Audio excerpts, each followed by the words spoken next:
Lesson 2 provides an overview of vSphere networking and discusses two different types of virtual switches: vSphere Standard Switch and vSphere Distributed Switch. This lesson also talks about the benefits and limitations of these virtual switches.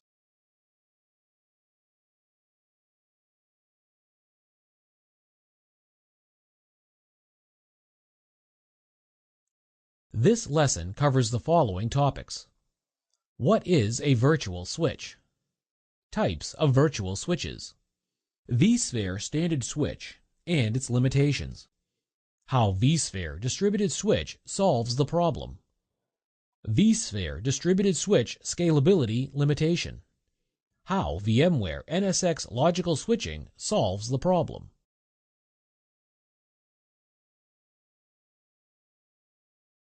A data center with server virtualization but without network virtualization faces several network challenges. To be able to identify these challenges, let's first look at how a virtual network is realized by answering the following questions. What is a virtual switch? What are the different types of vSphere virtual switches? How are vSphere virtual switches currently used without network virtualization? What are the underlying physical dependencies of a vSphere virtual switch? Let's start by understanding what a virtual switch is. A virtual switch is similar to a physical switch. It has ports organized into port groups. It also has uplinks, which are used to connect the virtual switch to the physical world. A virtual switch supports connections to help you manage the virtual infrastructure. The connection between a virtual machine and a virtual switch is similar to the connection between a computer's physical network adapter and a physical switch. Instead of using a wired Ethernet cable, the virtual machine is connected to the port on the virtual switch by a virtual wire. The uplinks are the physical network adapter ports found within the ESXi host. Refer to the graphics for the logical representation of uplinks. The virtual switch can have one or more uplinks.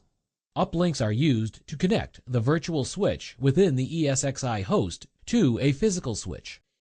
Just as you can connect the uplink ports between the two physical switches, in the virtual world, you can connect or uplink a virtual switch to a physical switch.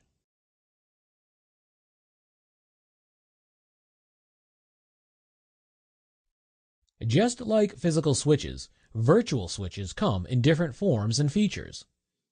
vSphere provides two types of virtual switches.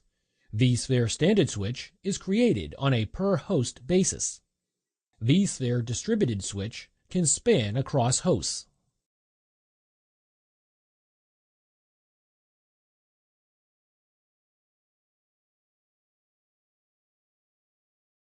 Let's take a look at the vSphere Virtual Standard Switch, as this might be new to you. A vSphere Standard Switch is very similar to a physical Ethernet switch. You use standard switches to provide network connectivity to hosts and virtual machines. A standard switch can bridge traffic internally between virtual machines in the same VLAN and link to external networks. The installation of an ESXi host creates a default virtual standard switch named vSwitch 0. This virtual switch consists of ports within a port group to which virtual machines can connect to, and uplinks that provide access to the physical network. During the installation of the ESXi host, you will be prompted for an IP address, which is referred to as Management IP. With this IP address, you can manage the host. It is assigned to a VM kernel port, VMK0. This management port is part of the first virtual standard switch, vSwitch 0. vSphere standard switches are created and configured as per the host. For instance, if you have 3 hosts, you need 3 virtual networks, 3 virtual switches, and 3 supporting port groups.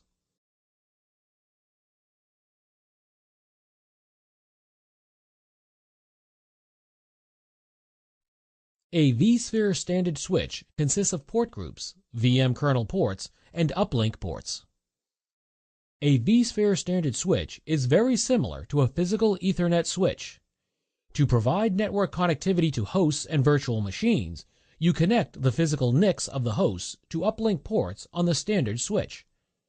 Virtual machines have network adapters, or vNICs, that you connect to port groups on the standard switch. Every port group can use one or more physical NICs to handle their network traffic. If a port group does not have a physical NIC connected to it, virtual machines on the same port group can only communicate with each other, but not with the external network. A VM kernel port is a port on a virtual switch to which a virtual NIC is connected. This virtual NIC is used by the ESXi host to provide kernel-level services.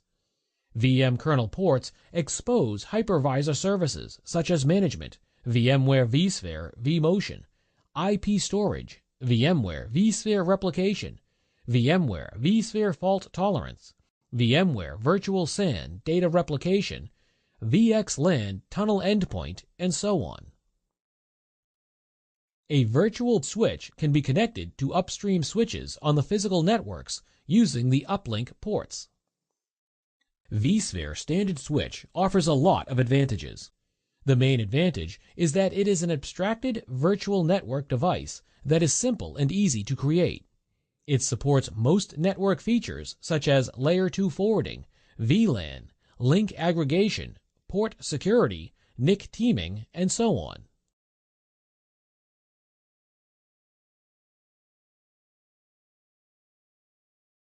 vSphere standard switch, however, has a drawback. It is not very scalable, because each of these virtual switches is tied to a particular ESXi host, and each virtual switch is managed individually. This is not a problem when you have a very small network environment. Say that your data center has grown to 50 ESXi hosts, and each host with at least one standard switch. If you want to create a new port group, change a security policy, or traffic shaping configuration, you would need to perform the task on every ESXi host. That means at least 50 times. Imagine a company with hundreds or even thousands of hosts. This task can be daunting. As you can see, having a single, large, distributed switch across hosts becomes the logical next step.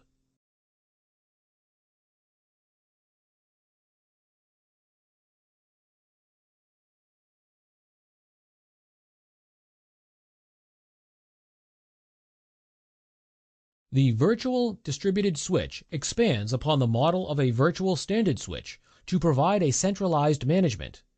This allows you to create a virtual distributed switch that can span multiple hosts at the data center level, allowing all hosts to share the same configuration. vSphere distributed switch abstracts the management plane from the data plane and is configured and managed centrally through vCenter Server. Hundreds of ESXi hosts can be attached to a single distributed switch. A proxy switch is automatically created on each ESXi host when the distributed switch is attached to the host. All the data movement happens through the ESXi hosts, but the configuration and management is done through vCenter Server. A change on the distributed switch is automatically propagated to each ESXi host that is attached to the distributed switch. For example, you have 20 hosts and need to configure host networking. Instead of creating a standard switch on each host, you can create a single virtual distributed switch to span across all 20 hosts. You only have to create the distributed switch once. This greatly reduces the amount of work during the initial configuration and subsequent changes. All subsequent changes will be distributed automatically to all hosts. Just like a standard switch, vSphere distributed switch supports port groups and VM kernel ports. Moreover, it also supports advanced features such as network I/O control, quality of service, traffic monitoring, multicast filtering, and so on.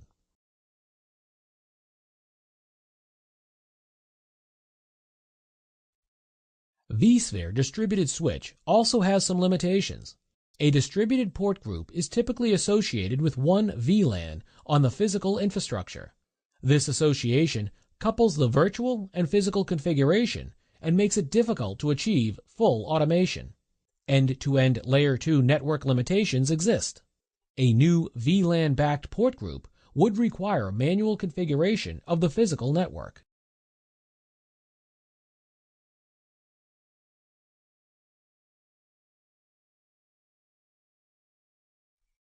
VMware NSX logical switches allow an administrator to create isolated Layer 2 networks completely decoupled from the underlying network, thus providing the operational model of virtual machine to Layer 2 networking. Logical switches can be created, removed, and templated completely in the software, providing true decoupling from the underlying physical networks. VXLAN logical switches provide a lot more flexibility.